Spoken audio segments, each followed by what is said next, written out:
Moscow, more than 15,000 Russians on Sunday, December 24, endorsed the candidacy of Alexei Navalny, seen as the only Russian opposition leader who stands a fighting chance of challenging strongman Vladimir Putin in a March vote.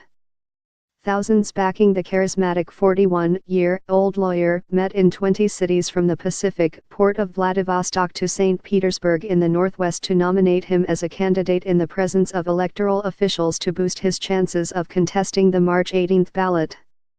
His campaign said more than 15,000 people endorsed him nationwide. An independent candidate needs 500 votes to get registered with election authorities, according to law. In Moscow, over 700 people supported Navalny's candidacy as they gathered in a huge marquee set up in a picturesque park on the snow-covered banks of the Moscow River. "I am hugely happy, I am proud to tell you that I stand here as a candidate of the entire Russia," the Western-educated Navalny told supporters at the Moscow event, which at times felt like a U.S. campaign conference.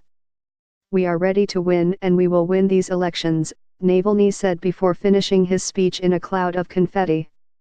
Two electoral officials attended the Moscow event, and Navalny's campaign planned later Sunday to submit his nomination to the Central Election Commission, where officials will rule whether he can run.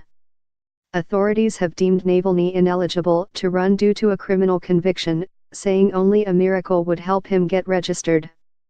Navalny has described the conviction as politically motivated. Thwart dishonest elections. Navalny said that if he is not allowed to put his name on the ballot, he will contest the ban in courts, and repeated his threat to call for a boycott of the polls if he did not get registered. "Thwart the elections if they are dishonest," he told supporters. Putin, 65, announced this month that he will seek a fourth presidential term, which would extend his rule until 2024 and make him the longest-serving Russian leader since dictator Joseph Stalin. Opposed by token opposition candidates, he is widely expected to sail to victory. But with the result of the March vote a foregone conclusion, turnout could be low, harming Putin's hopes for a clear new mandate, observers say. Navalny, who has tapped into the anger of a younger generation who yearn for change, hopes that popular support for his Kremlin bid would pressure authorities into putting his name on the ballot. "If Navalny is not allowed to run, I am not going to vote," pensioner Marina Kurbitskaya told AFP in Moscow.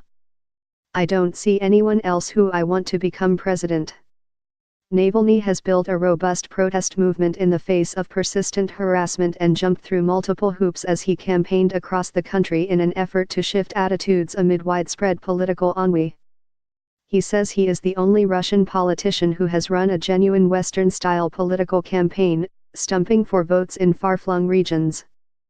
Many critics scoff at Navalny's Kremlin bid, but the anti-corruption blogger says he would beat Putin in a free election if he had access to state-controlled television, the main source of news for a majority of Russians. Need new president.